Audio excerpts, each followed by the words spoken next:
we talked about this notion of AIO, AEO, SEO, GEO. I've even heard it called LLM, IO, so many different ways of saying this topic. So to keyword stuff this episode, I've said every one, and I'll probably keep using it that way. I think that GEO is a repackaged term to make it easier for people to understand what it actually is. But the game is completely changed. Our biggest perspective is that productive participation in this AI revolution or geo optimization, craze is what we're after. Stuff is changing every day. And so, we have some general tactics that have been working, but it's interesting just how quickly it's moving and how quickly even one tactic might change to another. Again, it's one of those things where you can frame it as a challenge where, traffic is down, or you can frame it as an opportunity.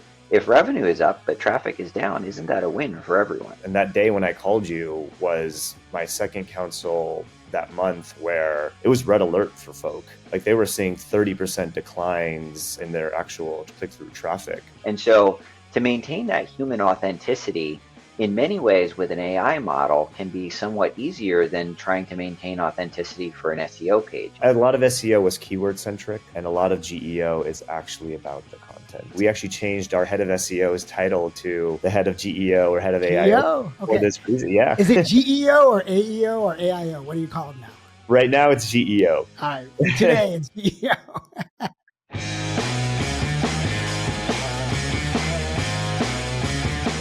Welcome to the Spark of Ages podcast. We've got another roundtable, this time centered on what people are calling GEO, AEO, or AIO. In a world where search is rapidly evolving beyond the traditional blue link results, we're diving into the future of how customers find businesses. We'll explore the monumental shift from SEO and discuss what this new era of conversational search means for marketing strategy and execution. We've got two amazing guests today. We have Rishi Malik. Rishi is currently the Chief Growth Officer at Workato, an AI-driven integration platform that automates workflows across enterprises. They are recognized as a Gartner and Forrester leader in the automation space. He is an expert in growth marketing and go-to-market strategies, known for his ability to drive rapid transformation and is quickly becoming an expert in democratizing generative AI within organizations. With over a decade at Workato and prior experiences in mobile and consumer internet companies like Kik and Skype, Rishi has been recognized as a 30 under 30 leader. So welcome, Rishi. Eric Nalbone. Eric, we love him. Eric leads client strategy here at Position Squared. He's worked with top clients on strategy development and scaling growth initiatives, where he's guided advertising campaigns, analytics, and measurement best practices, as well as branding and messaging guidance.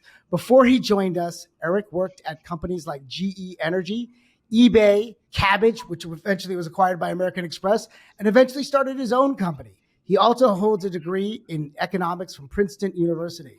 So welcome, gentlemen, to the Spark of Ages. Thank you. Thank you very much. Thanks, Rajiv. You may remember Rishi. He was in episode 7 back in January 2024. Longtime friend. We love working with Workato. They're a fantastic place. I just came back from the World at Workato event in Vegas, your first big one in Vegas as part of your worldwide tour. That's right. I'm still here, actually. We're just finishing up. It was a great event. We had over 1,500 people, and thanks for joining us there, Rajiv. It's awesome. And Eric has hired us at multiple firms that he's gone to. So we really appreciate you coming on board at Position Squared. You bring a level of depth and knowledge and thinking that I think will help transform our clients. So I really appreciate you coming on board. Absolutely. Well, I'm glad to be here on the podcast and glad to be here with Position Squared. After a decade on the other side of the table, being on the inside is a new experience and certainly one that we're really excited about. You certainly get to see how sausage is made. So, but really great to have you on board. And so today we talked about this notion of AIO, AEO, SEO, GEO. I've even heard it called LLM, IO, so many different ways of saying this topic. So to keyword stuff this episode, I've said every one, and I'll probably keep using it that way. So my firm at Position Squared, I learned all about SEO way back in my days at Alta Vista. So back then I would go to these events. I was heading marketing and product management,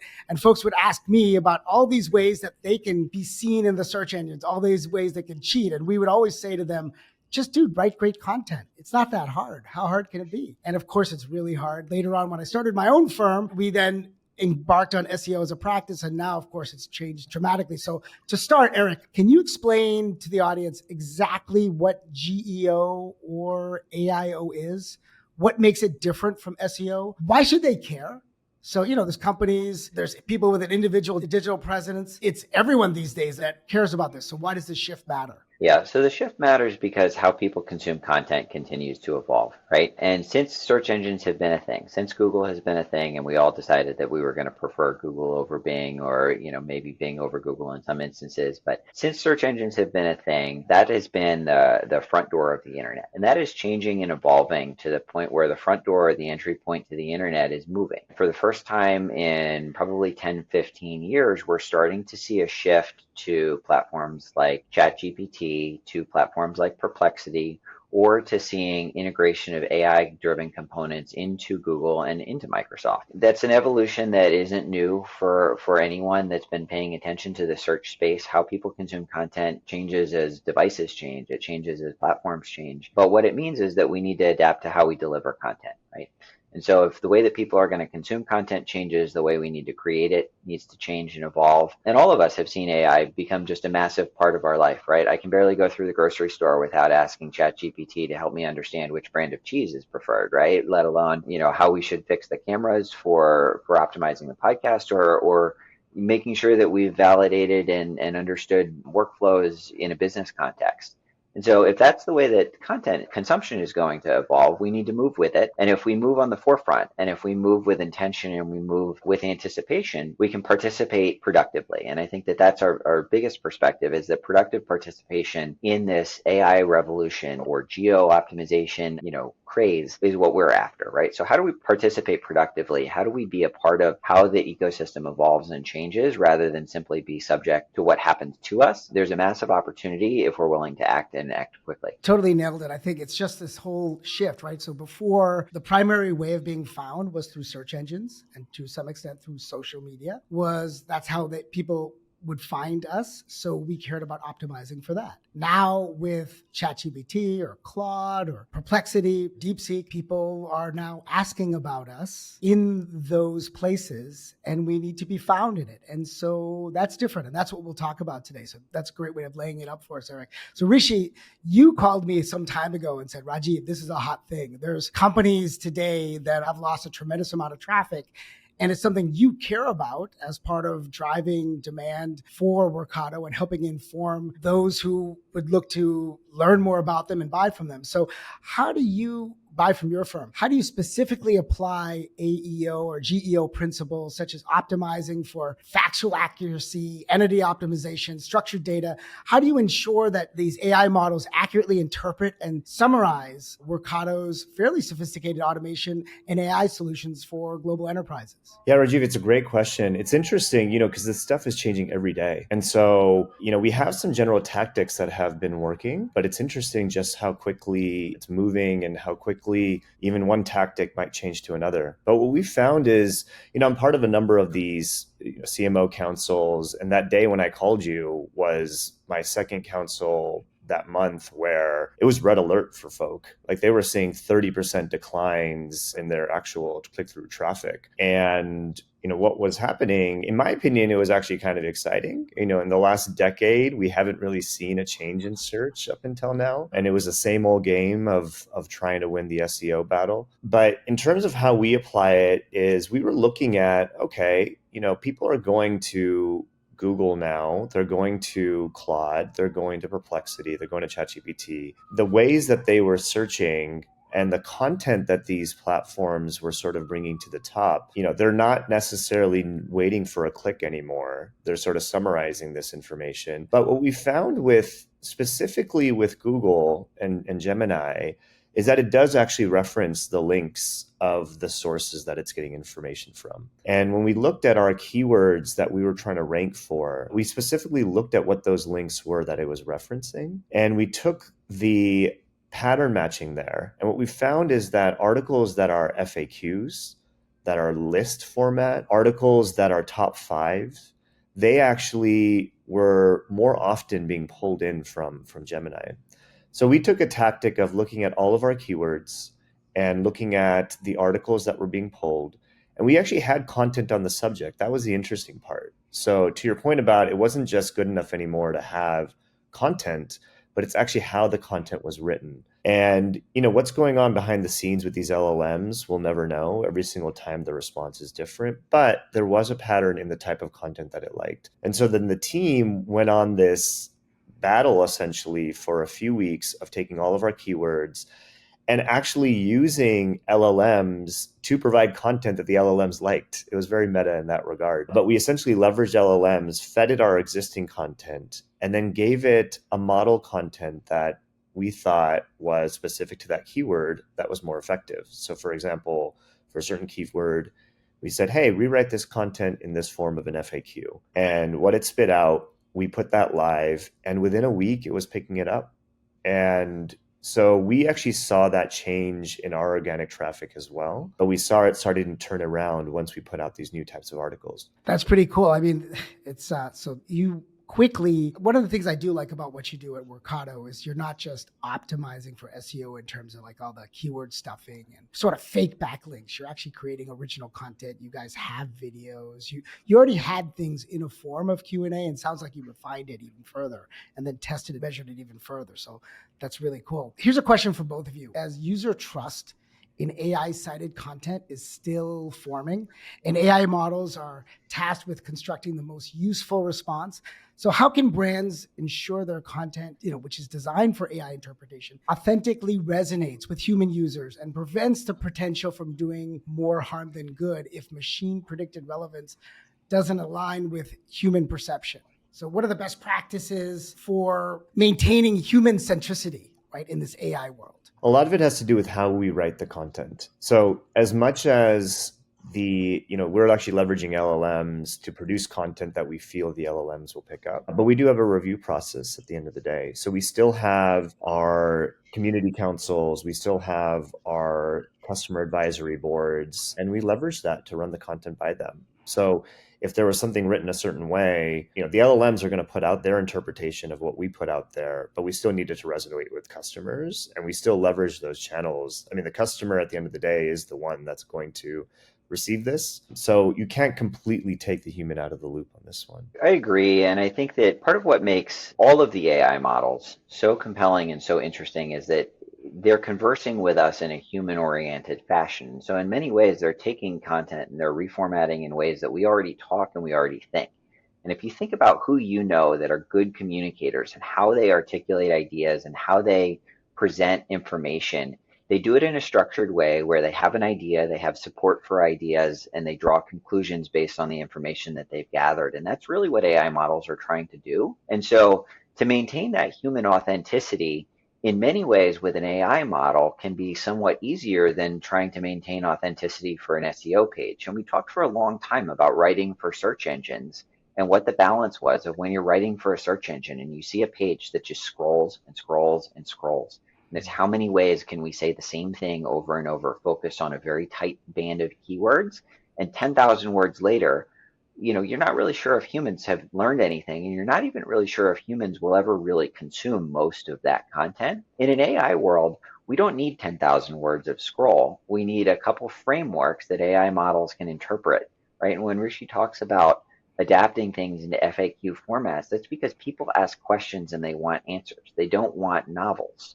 Novels are a dying art form, and I happen to love them, as you can see, but people don't want novels when they're trying to come up with answers to problems. They want solutions and they want them quickly. And so what they need is those frameworks. And so it lends itself well to structured communication, and people who can think through that and organizations who can think through that can create content that is human oriented in ways that sometimes it's an opportunity that SEO has taken away from us, and we've gotten away from that AI offers us the chance to kind of get back to that core communication skill. Right. It's about that notion of snackable content. It's creating snippets. It's really in ways that we consume chunkable data. That's how we as humans work. And so when you're trying to write something for a search engine, you may not hit the mark. Go ahead, Rishi. No, I love what Eric said. It's funny, I feel like the old way to market in B2B SaaS was to put out a one-pager or put out a white paper and look at, the intent that came from that. And it's funny, I'm the second largest buyer of technology at the company, not something to necessarily be proud of, but in terms of building out our marketing stack, we do interact a ton with vendors. And I've never looked at a white paper or a one pager in terms of how I buy. And to Eric's point, it's, how do I get to the point as quickly as possible? And that's authentic to me in terms of how I buy. And that's what's going to resonate with prospects. Yeah. And so you mentioned this earlier. So Eric, maybe you can answer this. So Google searches, right, are the ones that end without a click. These are AIO driven or AI overviews. And they've been shown to reduce clicks to websites by 20 to 40%. So now how are brands redefining the overall value proposition and the tangible ROI of their online presence, right? Everyone gets measured, right? We all have KPIs in terms of that outcome of search visibility, right? So how do you work with that in this world? So you want to optimize for AIO, but then you're not necessarily going to get reference traffic from that. So I've done this with a number of clients where, we have this conversation and I like to bring up what I call hey, this is your search is dead graph, right? Where I open up Search Console or I open up Google Analytics and I show them, okay, if you think search is dead, let's just go take a look and let's look through how traffic is showing up on your website, where it's going and what people are doing. And it turns out that search very clearly isn't dead because people don't transact in many, many ways. You're not transacting inside these AI models, right? And so your journey doesn't end in an AI model and your journey doesn't end in ChatGPT with most of the things that we're looking at, right? I'm not researching and having a conversation with ChatGPT just for kicks. I'm having a conversation with ChatGPT because the information that I'm going to get out of that helps me solve a problem. And then I go and I complete that transaction or I solve the problem with the vendor that's going to help me do that, right? And that can be from something as complicated as determining what type of CRM I want to use or the optimal, sitemap organization for a website that I'm developing, or it can be as simple as I'm walking through the grocery store and I don't know what brand of cheese to buy, right? To just use the trivial example that I referenced earlier. But either one of those, the transaction doesn't happen inside ChatGPT. And so when you look at the traffic that you're still getting, you're getting traffic that's answered a little bit more questions. They've solved a little bit more of their exploratory journey before they hit your website, but they've consumed that content and they've solved their questions before they hit your website. They've just now made the decision to proceed with you as opposed to proceed with your competitor in an ecosystem that you don't manage directly. And that's fine, right? As long as you stand firm on your value propositions and you believe in your service offering, I'm actually agnostic as to whether you make the decision on ChatGPT or you make the decision while browsing my website, if you make the decision, right? And when you talk about how we measure, I think, again, it's one of those things where you can frame it as a challenge where, traffic is down, or you can frame it as an opportunity. If revenue is up, but traffic is down, isn't that a win for everyone, right? And if this is a threat to you as a marketer instead of an opportunity, you're measuring the wrong things. Because if you're measuring company outcomes, then people consuming information and making a decision that paints your company in a great light and paints your offering as a solution to problems that people have, that's the outcome that you should measure. So are you going to shift the way you measure it now? So you're going to say, so before you would get data back saying, here's my organic result, right? Yeah. Now you may get a result from ChatGPT, but specifically in AI overviews, they're just not good. They're going to read it and be done with it. How are you going to measure that? Smart marketers have always understood what's kind of an up funnel metric that should be indicative of down funnel success and what is actually a success outcome in and of itself. And so if it turns out that what we need to be measuring are engagements and citations inside AI models, then that's what we'll measure, right? And if clicks turn out to be the wrong metric for a certain type of content, then that's absolutely fine, right? And so we've seen that where I do want to measure click traffic to specific portions of websites for our clients because those are where transactions occur. And I'm still going to measure clicks on that traffic. There's other sections entirely where I've said, I actually don't care about the click traffic anymore. I'm going to substitute and measure impression. And, whereas we used to go from impressions to clicks because it's down funnel, now it's not so down funnel anymore. Impressions are the thing. Then where do you get the click? Where do you get the traffic? Maybe this becomes direct traffic now as a measurement instead of inbound traffic that's tagged with Google. And so all of the metrics that we love to look at, we want the most immediate feedback that we can get, but we want things that are predictive and indicative of downstream success, right? And we want things that are going to manifest in the P&L, and we want things that are going to manifest with customers, not things that live in Google Search Console. Yeah. the only person that makes money off of Google Search Console is Google, right? We make money when customers transact with us, and we keep making money when customers solve problems with us and they have success with us. What that measurement means is like, let's get smarter about sectioning out our website and understanding, hey, this is content that I'm fine with being consumed off of the website. It's there because that's the delivery mechanism to ChatGPT. That's the delivery and how I get this content to Claude. So it needs to be on the website. But if it's being seen on ChatGPT instead of our website, as long as the decision is the same, that's great. Rishi's very data driven, right? He lives for data, but at the same time, I think you say you love data, decisions informed by data, but you're not so data driven that you're solely focused on one element versus another. So GEO shifts success metrics from keyword rankings to mentions and citations within AI generated responses. And that's actually hard to measure because every engine's going to measure it differently. They're going to put weights on different aspects of things, and it's going to be personalized. So how is Workato evolving your own internal measurement and iteration frameworks to track the quality and prominence of your brand and content within AI overviews and other generative AI engines in the absence of these standard tracking mechanisms? Yeah, so we implemented the age-old growth tactic of actually allowing the user to self-report how they heard about us. Nice. One thing that we did recently is to actually get to the root of this problem. And again, it's not 100%, but it's definitely directional, which is we still have our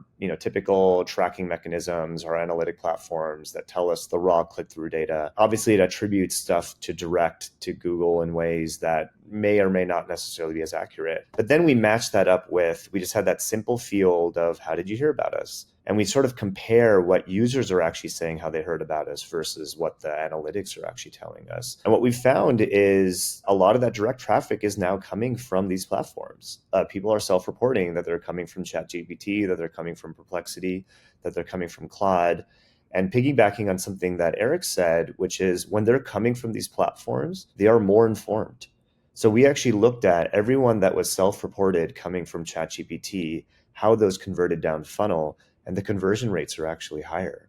So they're not just coming in because they heard about us, but they're coming in with a much more informed decision of what they're looking for. That really helped. You're hitting upon one of the things that we've all been seeing more and more in B2B decision making, where it follows along with consumer decision making, that 70 to 80% of people are coming to you even without talking to a salesperson. They're doing their own research, they're figuring their own things out. And so it sounds like you're seeing a measurable difference in that number, even with this general trend. Absolutely. I'll ask this for both of you, and Eric, maybe you want to start. It's like, so there's this notion of visible in search equals accessible to AI, right? So now the content that you have, these are the raw materials for synthesized AI responses. And rather than being ranked and clicked, there's a fundamental shift, right? And so how do you redefine this long-term investment for content creation? And I think we've talked about this a lot of times, that you move away from single topic data-backed pages to comprehensive content hubs, right? That can be synthesized. So how do you think about that in the content lifecycle? Yeah, so exactly what terminology you use, we can split hairs, but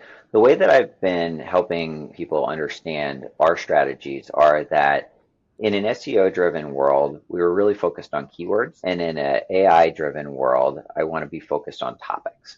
Right. And so from a very tactical perspective, designing an SEO page is about identifying 1 to 2 target keywords and 3 to 5 supporting keywords, and then making sure that we've grabbed them contextually and talked about them in all the different ways that search engines interact with those kind of 5 to 7 keywords, if you will. And then if you want to target another 5 to 7 keywords, you're going to want another page. And then if you want another, and by the time you want to target 700 keywords, you need 100 pages. I'd rather address a topic in an AI-driven world where each topic has components of it. And what ChatGPT is trying to do is build a framework and understand, how do you move through this topic and what pieces are relevant, what dots connect to each other, and how do I build an understanding of this problem space so that I can formulate a unique answer to your question, right? It's not about, I want to rank order pages from 1 to 1,000,000 or 1 to infinity to rank every page on the internet with respect to your query. This is, I want to understand the topic that you're exploring, and I want to go grab bits and pieces and surface them.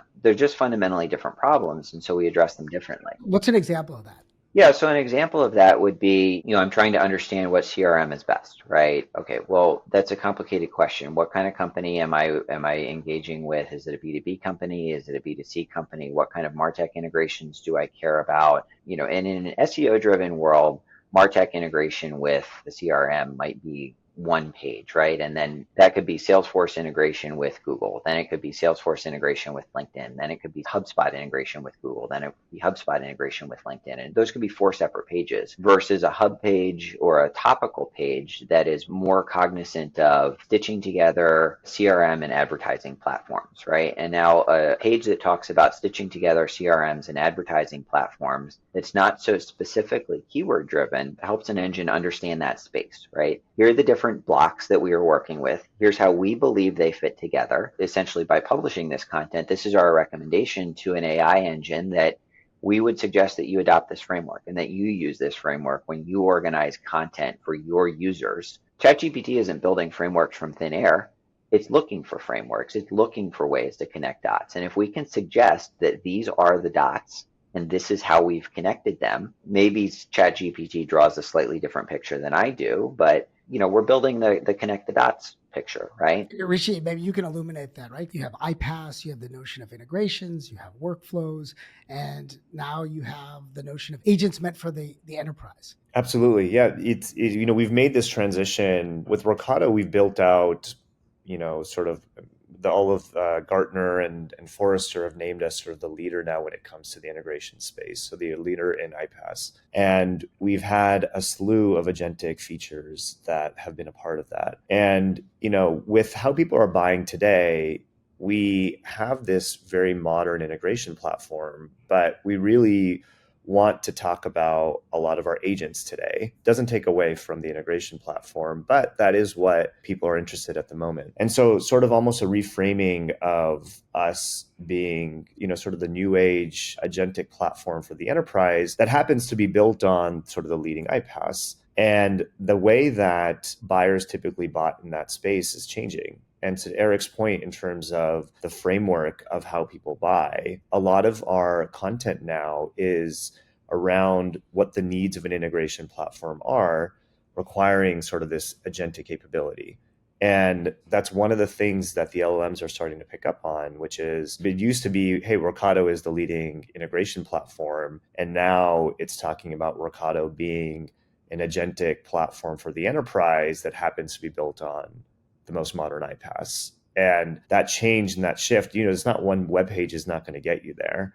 It's having a slew of web pages that repeats that sort of framework. And I think the insight is spot on. So it's web pages. They're starting to emphasize video content more and more. I think you guys have a lot of great video content. It's multiple types of content that are snackable as well as enable you to go more in depth. And what you're talking about is a really special instance of this, because the way LLMs are built, right, they'll run and build a model. And so that's long-term memory, right, of how they're built. So then you're coming at it from, well, we were considered the leading iPaaS company with automation and integration capabilities. And now you're moving to the agentic enterprise. And so you have the short-term memory aspect of it where it's going to different search engines and updating it. So then there's this sort of clash between the two, right?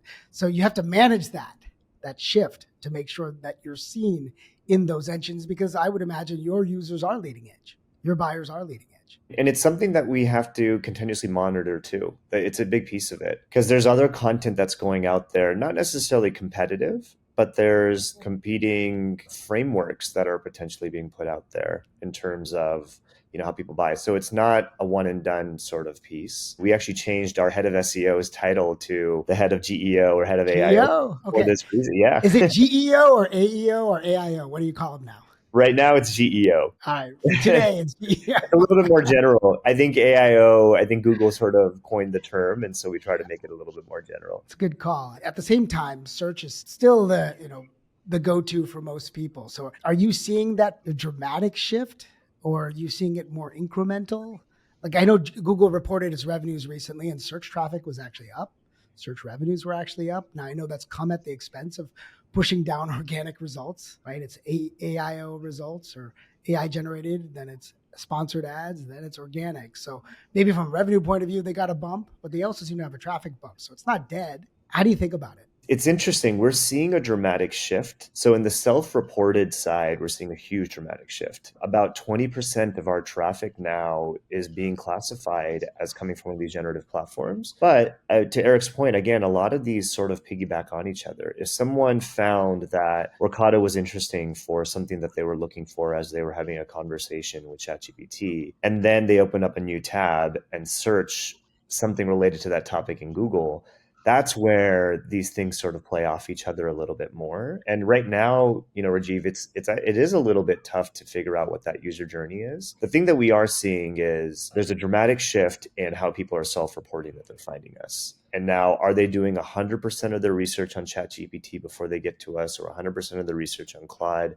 before they get to us? Or is it a combination of potentially using one of these LLMs to doing a Google search, to potentially going back to these LLMs? That user journey, I think it'll be time until we get a full insight of it, but we are seeing a dramatic shift in that direct content coming to us. Great. This is really helpful. So here's both of you, and I'm going to have Eric start. So as generative AI continues to evolve its understanding of how it synthesizes and its synthesis of information, how are forward-thinking brands experimenting with advanced applications of schema, internal linking, and cross-platform signals?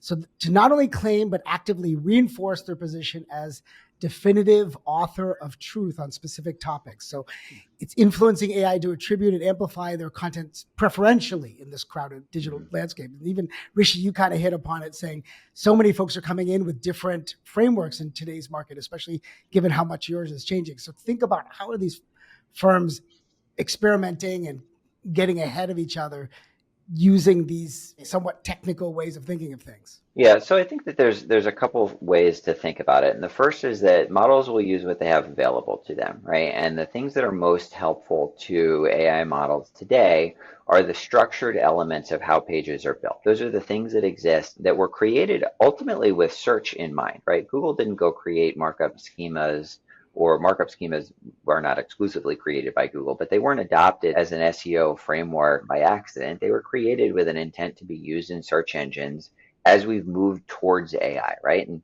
we think about AI as this revolution since, OpenAI or ChatGPT came out, but it's been in the making for a while. As you think about, the knowledge graph, there's been moves in this direction since search has been out there, right? And the technical elements of the page really are easy for engines to consume, right? Schema that says, what is this page about? What is it referencing? What topics are associated with it?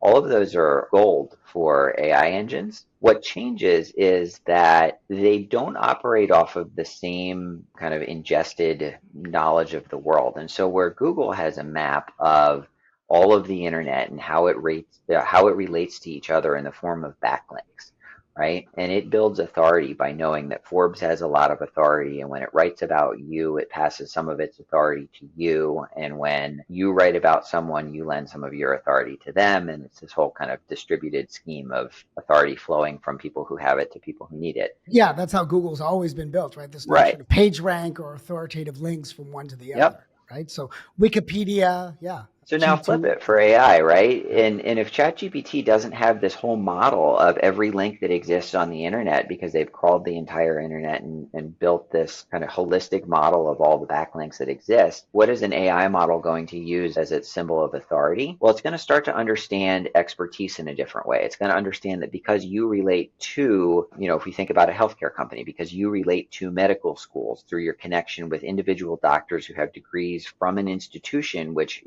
definitionally has authority, that type of authority signal, which was helpful in SEO, becomes crucial in geo, right?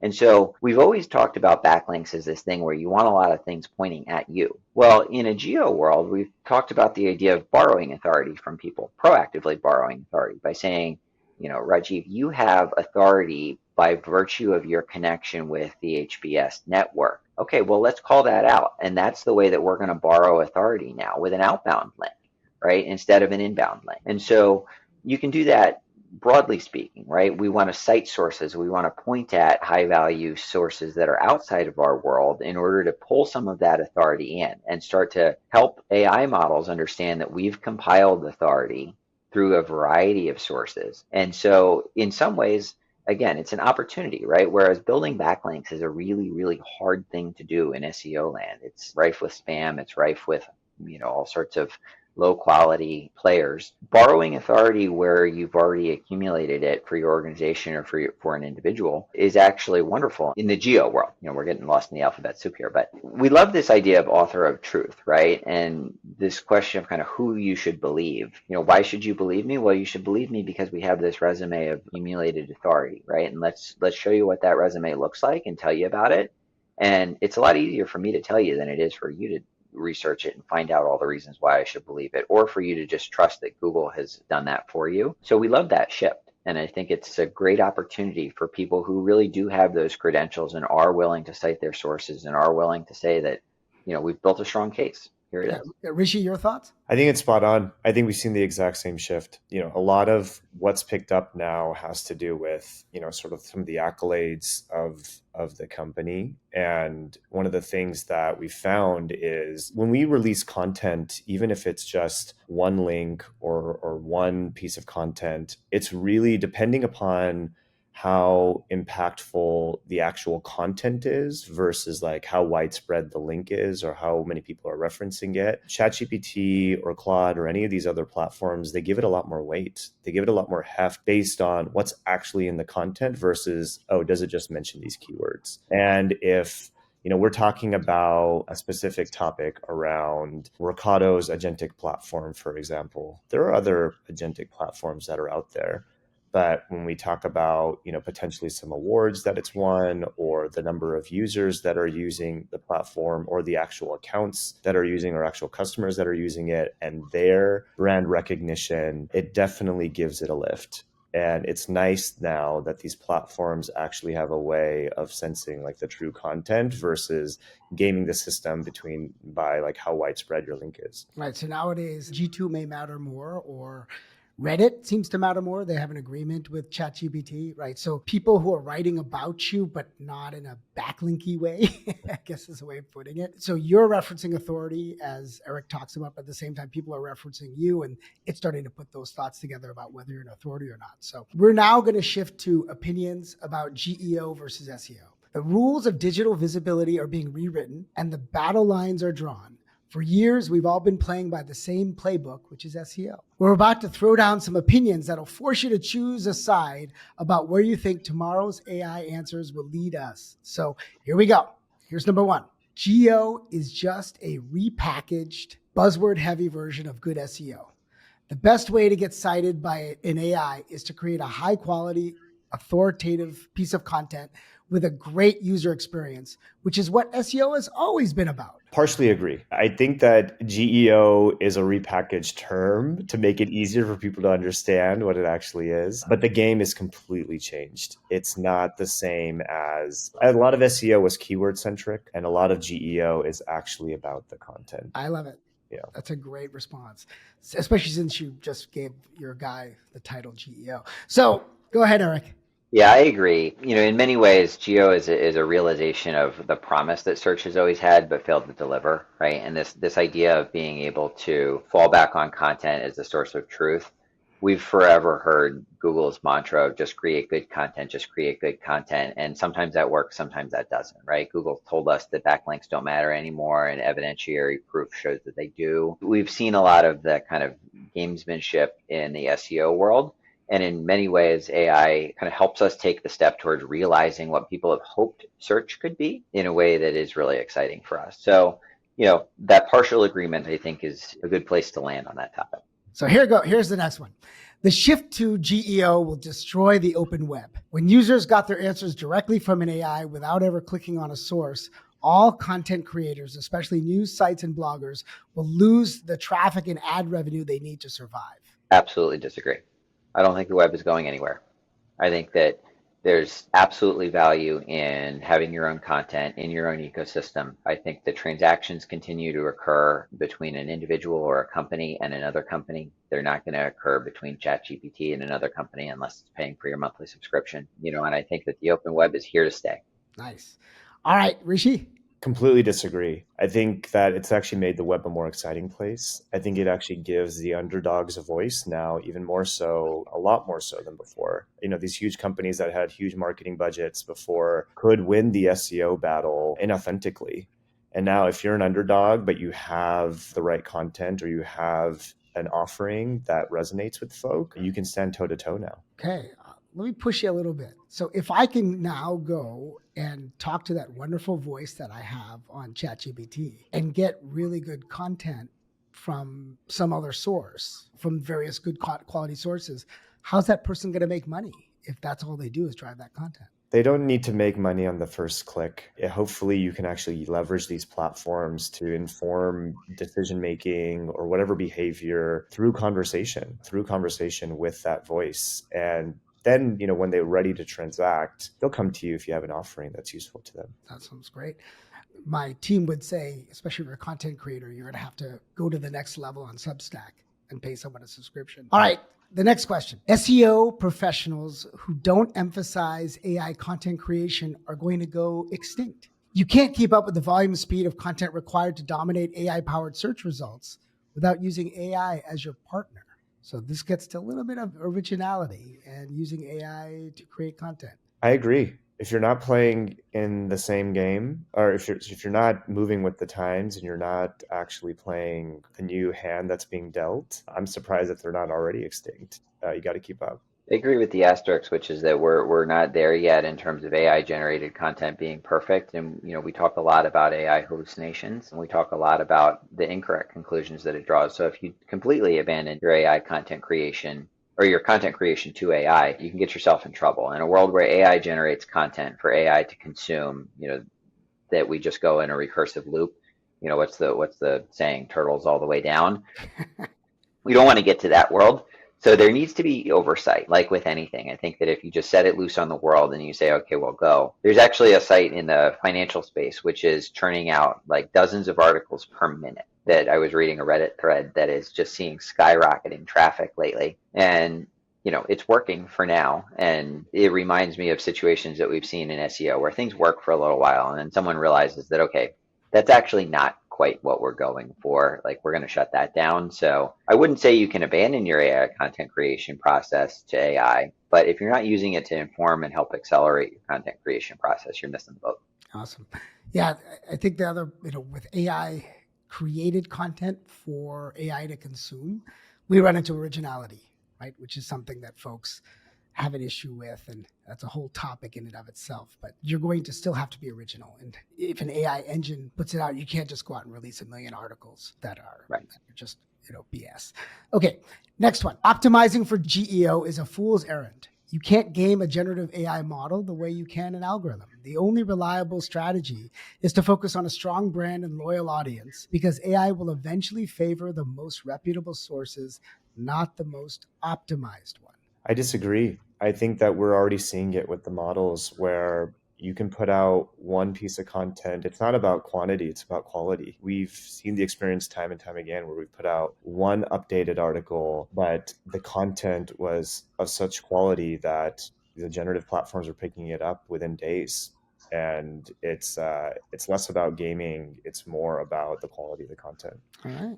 I agree with Rishi. He explained earlier, where you talk about taking existing content and asking for it to be rewritten and reformatted in a way that's acceptable or attractive to generative models. The same content formatted differently will be picked up and highlighted differently. And that's not to say that, you're gaming it, right? And I think that that's where people have always gotten into trouble with search. If you look at search as a game to be won rather than a continual iterative optimization, Google's trying to deliver and ChatGPT is trying to deliver the best result for users. And we need to align with what their best practices are in order to do that. If we're doing that in a high fidelity way, I don't think that's gaming the system, but I think it's moving Gretzky skating to where the puck is going. Yeah. Remember that company, Demand Media, where they would pay writers to write about, various hot topics, and companies would pay for that. And that lasts for a certain amount of time. But at some point, you have to do something of high quality. And so this leads to the next one, which I think is kind of similar to the last one. The only content that will survive the AI revolution is content with strong EEAT signal Generic low value content, no matter how well optimized for AI, will be devalued, proving that quality and authority will still trump all. So EEAT means experience, expertise, authoritativeness, and trustworthiness. I agree. And I think that in a world where it's much easier to create content, low value content just gets shuffled to the bottom much faster. I referenced a financial site that's churning out, hundreds of articles a day driven by AI, and they call it out on their site. They say this is generated with AI. It's working for a little while, but it's not going to last for long. Yeah, and that low quality content will be deprioritized. And even AI engines are going to start to realize that, gee, it's a bad thing when I actually pick up on content that I just created. Low quality is going to be penalized. And whether it's on the longer cycles from the early days of SEO or it's on fast cycles these days, we'll see low quality content continue to be penalized as well. We should. I don't think anyone wants to So it should consume low be. value Yeah. content. One of my So friends with his good analytics riddance. company took about, was generating thousands of pages a month. And he's like, Rajiv, we're knocking it out with all this AI content. And yeah, you're right. It works for a little while. And Rajiv, you mentioned it earlier too, which is the voice of the authentic user-generated content is just as important now with these models. So many responses that you might ask ChatGPT or Claude or Perplexity, they'll give you sort of what they feel is factual, but then they'll also say, users have said X or some reviews have said Y. I remember looking up restaurant recommendations and it was comparing cuisines, but then it's also giving reviews, right? And so we have to remember that when it comes to content creation. It is, first, low quality content is not going to survive. It needs to be high quality content. But then having that content backed up by what your community is saying, what users are saying on other places of web, social, so on and so forth, is now just as important to these models as well. I think that's a great way of putting it. When you think about a movie, right? Rotten Tomatoes may rate something really well, and where the experts have a different point of view than the user audience, right? And so you have to help. It has to help you get to a more personalized answer to you, right? I mean, that's the power of Netflix, right? It figures out what this may be a great movie in terms of Rotten Tomatoes, but it may not be your type of movie. Right. Same thing for your type of restaurants. So the engines need to give you both. So this leads to this great next question, which I think it's about the specialist versus generalist world. So GEO will lead to a hyper specialized internet.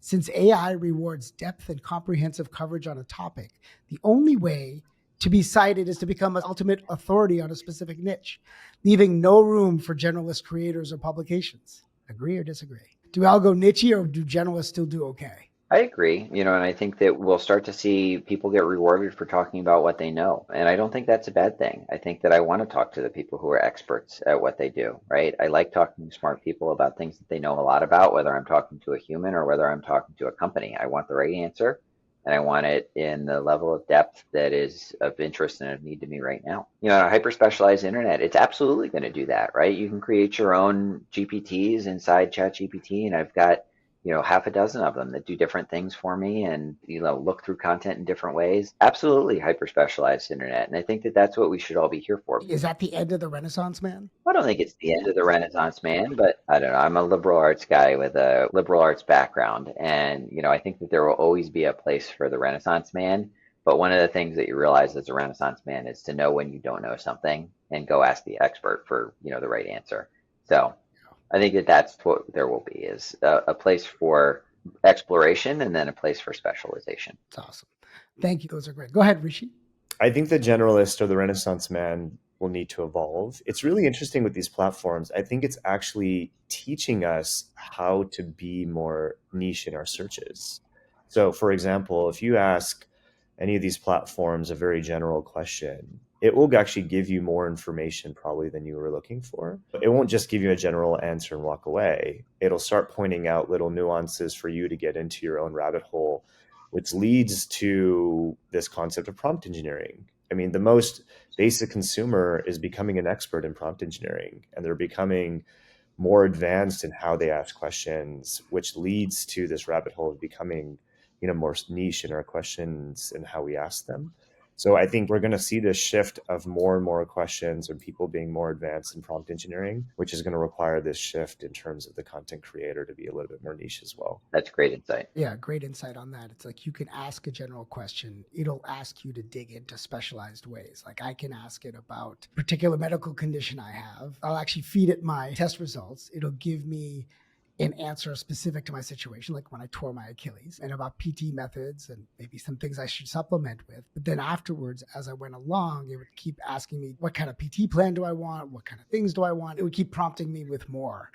And I could change the subject completely or I could stay with it, but it was smartly built for conversation. You'll see these days, I feel like people are more informed about very niche things. Just I feel like in the last 6 months, the conversations I'm having with folk, people are getting into rabbit holes every day. Before it was, when you dove into a rabbit hole, it was a matter of looking at, potentially a documentary or watching a movie on the subject and reading a book on the subject. I mean, now within 30 seconds, you can become an expert on herniated discs or implementing a new framework. I mean, within 30 seconds, you become an expert on the topic. And at least in my conversations that I'm having with people, I'm just surprised about the things that they know. I think it's cool because then you end up getting deeper with folks.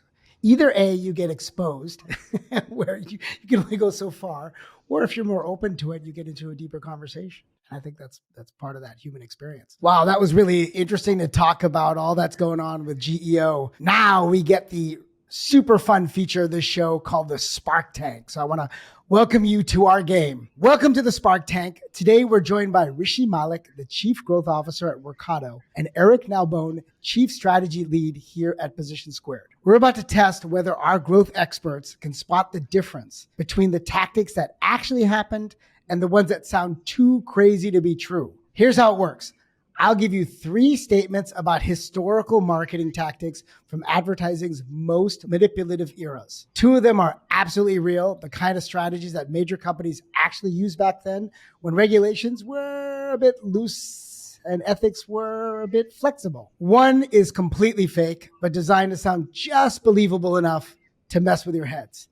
After each round, I'll count down 3, 2, 1, and you'll both reveal your answers simultaneously. Ready to find out who really knows their advertising history? Let's go. Let's do it. Bring it. So it's 2 truths and a lie, historical marketing tactics, enhanced edition. All right, round 1, we're going to start with the print to radio revolution of the 20s and 30s. So number 1, Wheaties became the breakfast of champions by sponsoring individual baseball players' at-bats with announcements saying, quote, that home run was sponsored by Wheaties after each hit. Number 2, Ovaltine created decoder rings for Little Orphan Annie listeners, but the secret messages were actually advertisements disguised as spy communications. Number 3, Listerine invented the term halitosis and funded medical studies to prove it was a serious social disease that required their mouthwash to cure. So you ready? 3,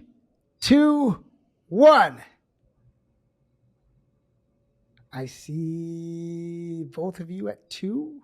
Both of you at 2. Yes. Okay. The answer is number 1. The individual at-bat sponsorships a lie, although I could see why you picked number 2. Wheaties did become the breakfast of champions and sponsored sports broadcasts, but they didn't sponsor individual at-bats with real-time commentary. Okay. That was the trick. I didn't feel like they did something around this, but didn't know it was the players. It seems like it would make complete sense, right? Sponsor the at-bats, or, these days basketball players run around with logos on their jerseys, or, it seems whatever, this touchdown pass sponsored by whatever. I feel like that would be completely relevant in 2025. And maybe with online gambling or gaming, it could happen. Are Wheaties even still around? Wheaties is still around. It is still the breakfast of champions. Well, maybe if they had sponsor, then I would have known.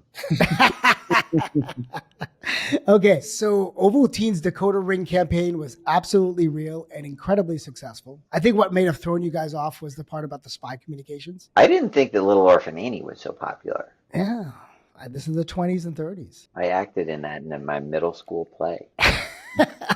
What were you? I was Bert Healy, the radio man. Hey, hobo man. That song. So I can sing it for you if you want, but no one wants that. All right. I thought this was genius that Listerine did genuinely coin halitosis and funded questionable medical research to create demand for their product. One of the first manufactured health scares in advertising. I thought halitosis was a real thing. Apparently it was invented. Okay, round 2. Here we go. This is radio's golden age, 1940s and 50s. I found these really hard, so here we go. Number 1.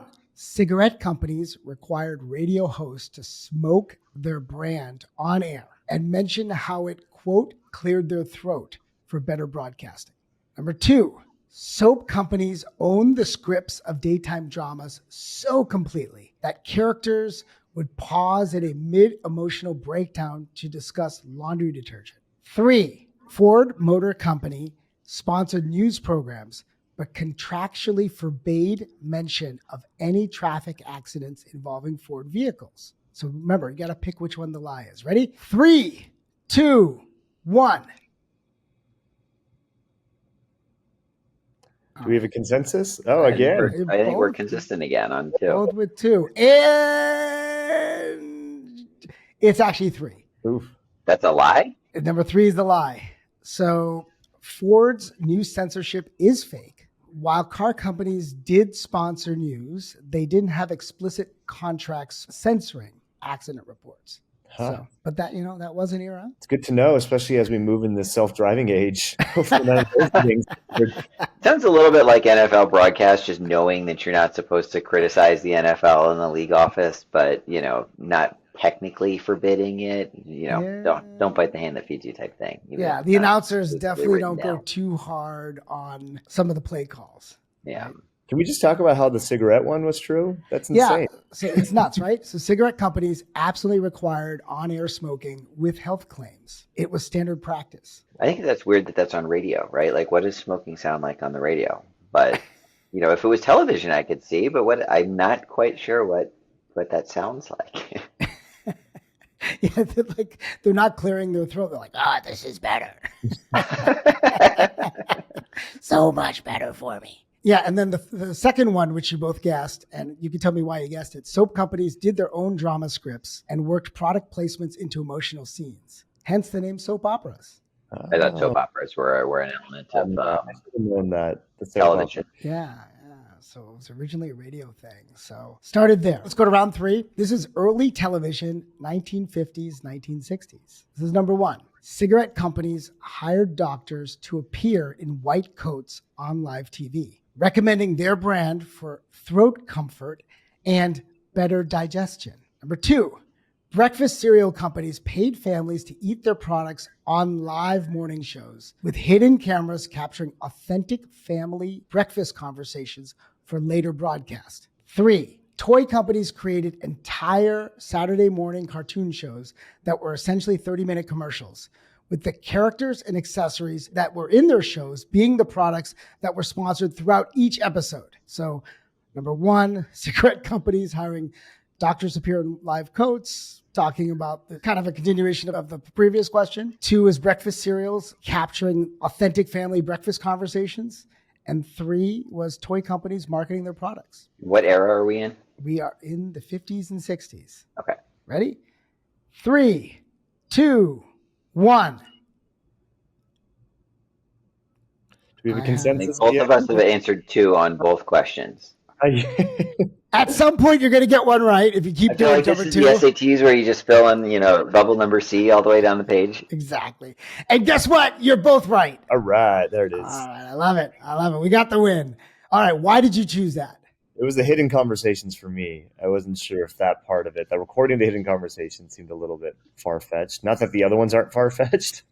I asked you about the era because I figured the cameras would be too big to hide in your kitchen in the 1950s or 60s. Like, that feels like a very Big Brother, TV era, modern TV era. And I didn't see how you like get that. the camera in there. I think you're right. That would be hard to do. Remember, because back then, up until recently, those were incandescent lamps, right? Those are big, bright, and doing the sound and all that. Yeah, so definitely makes a lot of sense. And you're right. Doing an authentic family conversation is not like you could just wheel it in. So here's the other ones. Doctors did really endorse cigarettes on TV in white coats. This was incredibly common until the health risks became undeniable. Sad. Toy companies absolutely created cartoon shows as extended commercials from a later age. You guys might remember He-Man from Mattel Toys. You might remember Transformers, Star Wars, right? 70s and 80s kind of helped promote it. But this is actually 50s and 60s. So this was quite a while ago. I remember that was a big deal. And I think regulators stopped that now because it was too invasive into kids' brains in terms of what to buy.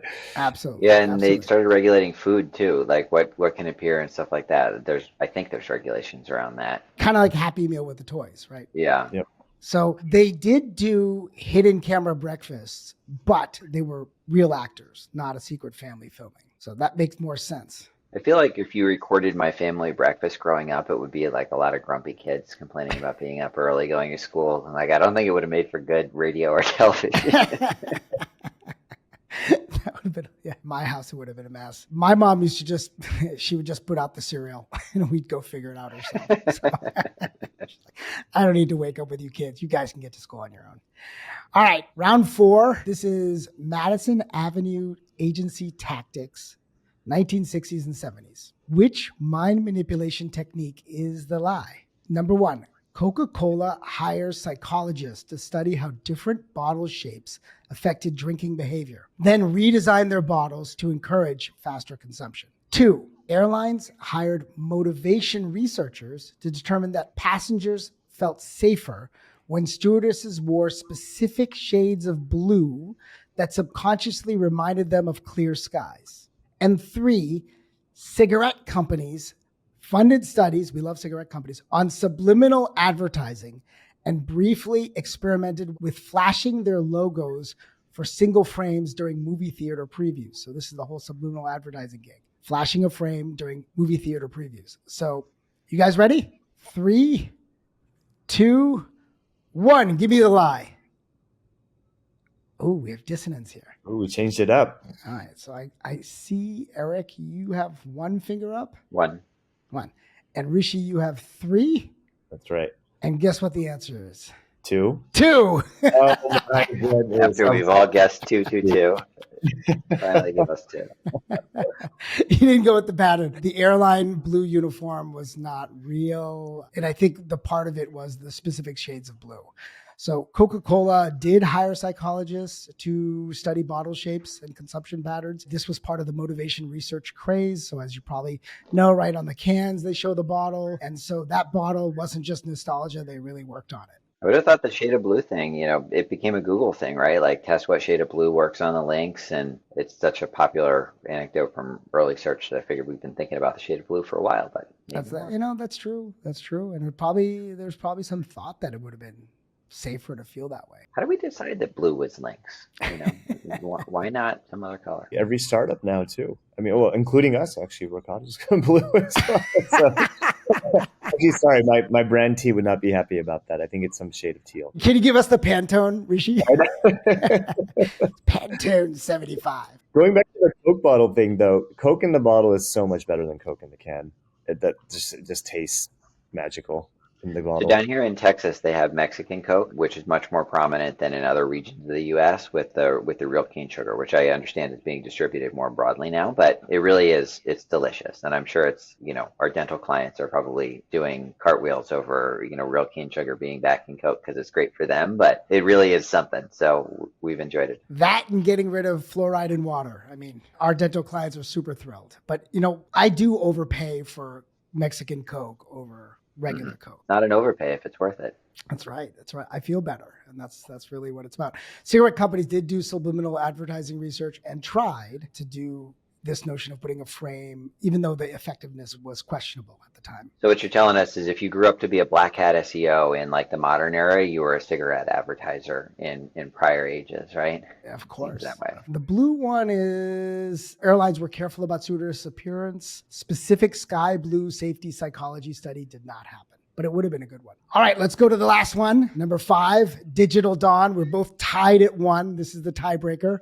So I don't have to multiply the scores. One of you get it or one of you won't, or we're just going to have fun talking about these crazy stories. Number 1, AOL created fake chat room celebrities or paid employees who would hang out in popular chat rooms and casually mention products they loved. Number 2, Amazon's original business plan included a feature where they would track which books consumers lingered on but didn't buy, then mail physical catalogs featuring those exact titles. Number 3, Yahoo paid college students to create fake personal websites with hidden affiliate links, making it look like regular people were recommending those products in their online diaries. So AOL, fake chat room celebrities. Number 2, Amazon sending physical catalogs of books you've searched for. Number 3, Yahoo doing fake personal websites with hidden affiliate links. Ready? 3, 2, 1. I see 3 for Rishi, and I'm looking at Eric's face. 1. What do you have? 1. Okay. The answer and the winner is Rishi. Yes. I would have sworn that the affiliate one was true. Based on a lot of my experience in affiliate marketing, I could see affiliate marketers doing anything. But would David Philo do that? Probably not, but I could see it too. So I've spent too much time working on it.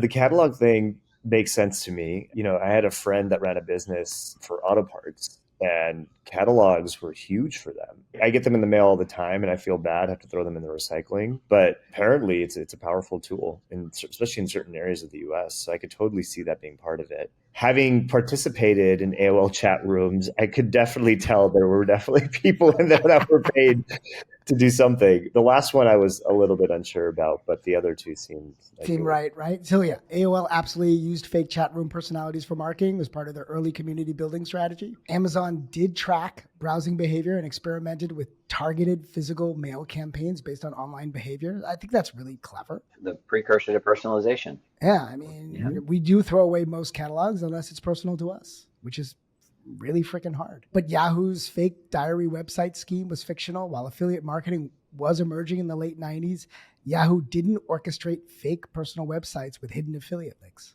Good for that. But I could see, Eric, people are trying all kinds of stuff. And I spent a lot of time too trying to build affiliate programs out of international countries. You try and go build affiliate programs in Eastern Europe and Russia, and you see some really interesting things happen. We had a lot of really great experiences and a lot of really great affiliates, but you also found, the spam that it's notorious for. I see. It's because of that Eastern European Russian experience. I don't know what it is about, the concentration of spammers, but, it's Nigeria for specific types of scams, Eastern Europe for other types of scams. Scammers got the geographic message really well. They're good at it. All right. This was great, guys. Obviously, Rishi's our winner today. We love having our guest win, but we just want you to have fun. All right, here we go. The next section are some personal questions. So I'm going to run through these. Please give me, a short answer for each one. We'll go through them relatively quickly. You guys have done such a great job covering so many topics. So it's great to get more info about who you are and what you care about, because people in the world want to be like you. All right, Rishi, what's something you used to be really into that you now find completely baffling about your past self? I used to, in high school, I used to be really into mixing music, and not the cool kind. So it was not a DJ, not working on controllers. This is me sort of tinkering on my computer. What baffles me even more than that is my DJ name. I was DJ Bima, which I can't believe I just said that live here. DJ Bima. Were you like the Hulk? Was that how you envisioned yourself? I actually just really liked BMWs back in the day. So that Bima. Okay, that Bima. I thought you meant the Indian Bima as the second Bandava.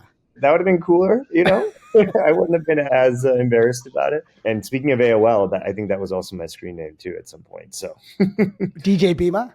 Yeah. How'd you spell it? Beama. Oh, yeah. I like that. Yo, Bima. But it's long gone now. That part of my life is over. I love it. Sounds very New Hampshire. All right.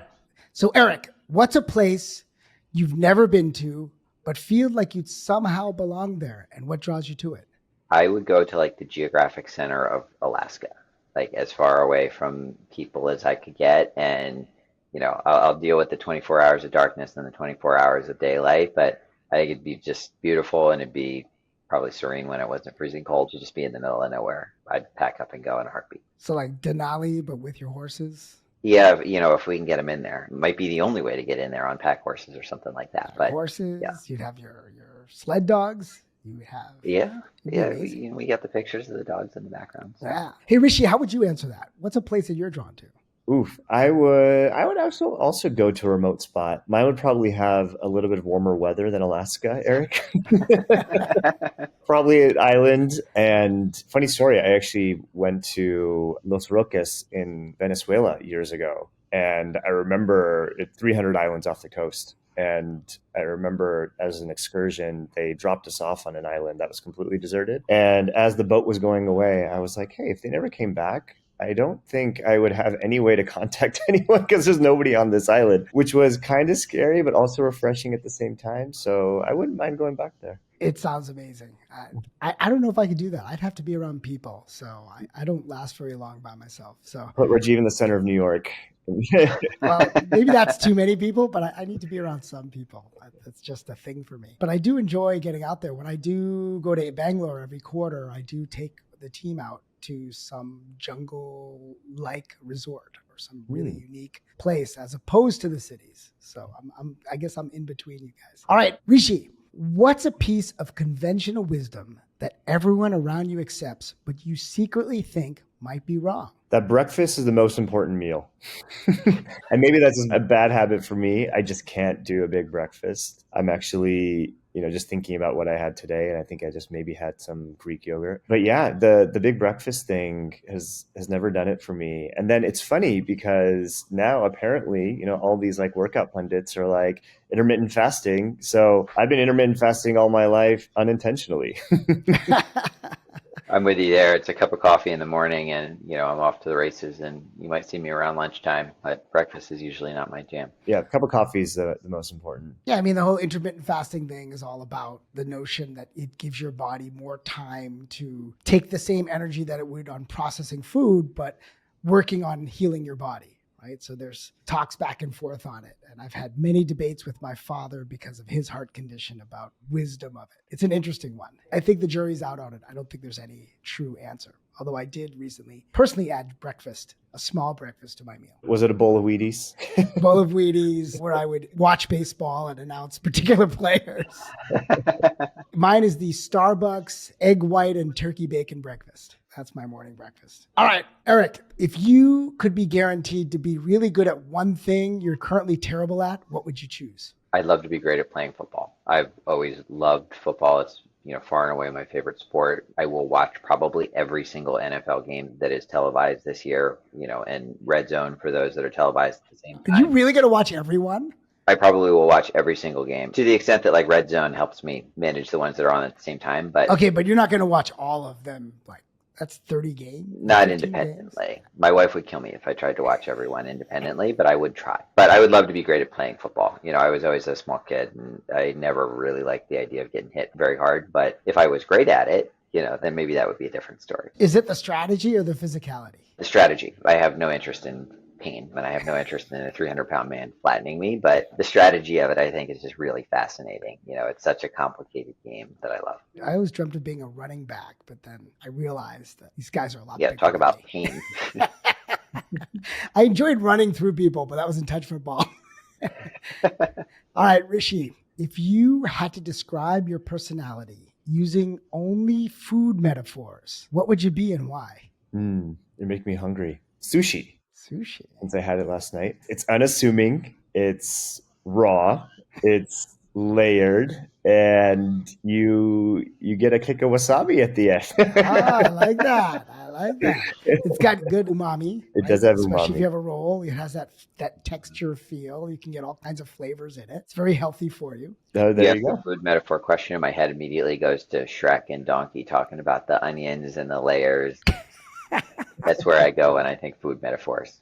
Onion and layers? Yeah, you remember that scene from Shrek where, Donkey is explaining to Shrek or vice versa about how, he's like an onion and you got to get through the layers. Oh, there you go. All right, Eric, what's a piece of technology from your childhood that you genuinely miss, and what would you bring back if you could? Technology from my childhood. I would go, I think, with, do you remember the old school gray Game Boys that were like the size of a brick? I only really had or needed two games. I had Tetris and I had Mario. And as a kid, I'd play Tetris endlessly. I'd write my high score down on a sticky note and leave it for my dad stuck on the door when I went to bed because he'd be home late. And my dad would try and beat my score overnight, and I'd do it all again the next day. But that Game Boy and I were absolutely inseparable. It's still probably bouncing around somewhere in my parents' house, but I'd love to find it. For me, my era is more playing Galaga. So every now and then I get tempted to buy one of those the old-fashioned arcade style versions of them. I feel like I'm worried that if I pick it up, it just wouldn't live up to the memory. So I may as well just leave it be. It's one of those things that you remember from your childhood that's maybe better than it was because you're a little smaller, you're a little more naive, but I'll just leave that alone, I think. I have that Tetris theme song just forever imprinted in my brain.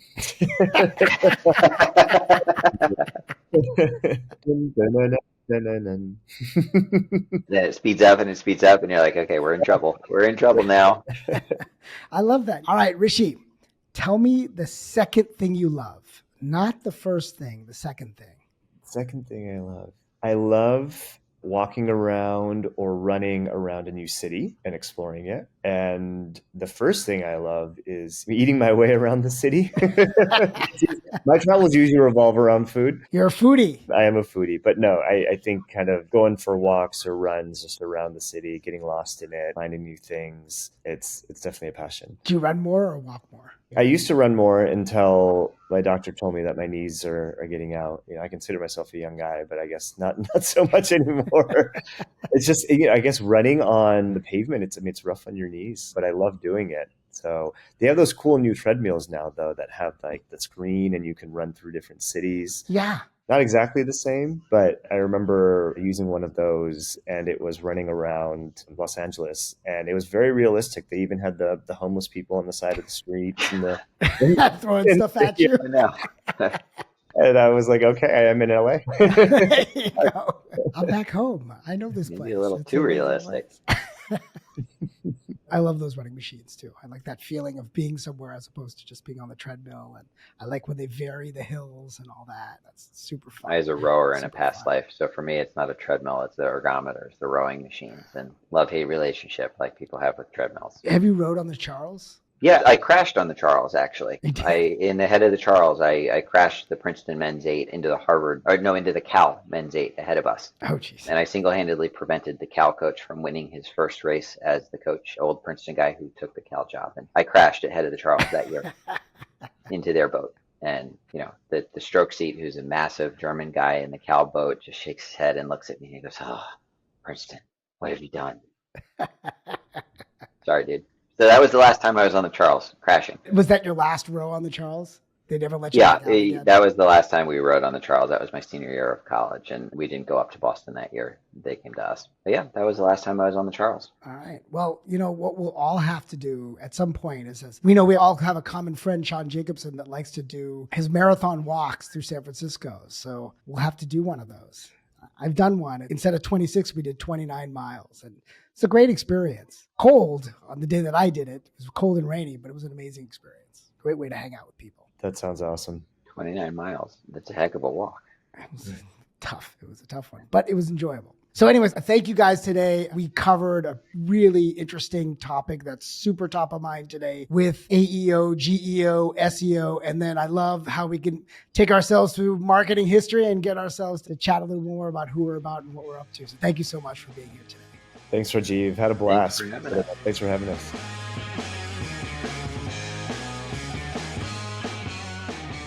That was a great conversation. I enjoy learning so much from our own team member, Eric, who has so many incredible experiences, as well as Rishi, who really thinks about these sorts of things deeply as part of driving results for his company, as well as all the different companies he advises. So this session was all about thinking about this whole new move towards AEO, or AI engine optimization. And I think it's important to put that into context. When you're designing your content and how people will see it, you want to think about it in these 4 ways. First, when they come to your website or various touch points, how does a human see it? What is a human experience? Second, think about it from a search engine perspective. How do you set up the technical infrastructure and the content such that the search engines can easily find you and run its magic. Then you want to think about the different weights and measures that an AI engine like a Claude or a ChatGPT or Perplexity will look at your site. And then fourth, start thinking about agents. And so imagine agents who are looking, a buying agent or an RFP agent will come to your site. How does it need to communicate with you? So these notions of the MCP and how do agents communicate with other agents will be another way to structure your content. So if you think about it from that perspective, at least have the strategic outposts for those, you'll be able to go far. So now thanks for listening. If you enjoyed today's podcast, please take a moment to rate it and comment. It makes a huge difference to us. You can find us on Apple, Spotify, YouTube, and everywhere podcasts can be found. The show is produced by Sandeep Parikh and Anand Shah. Production assistance by Taryn Talley. Edited by Lauren Ballant. I'm your host, Rajiv Parikh from Position Squared, an AI-centric growth marketing company based in Silicon Valley. Come visit us at position2.com. This has been an F and Funny production. They do a fantastic job in putting these together. We'll catch you next time. And remember, folks, be ever curious.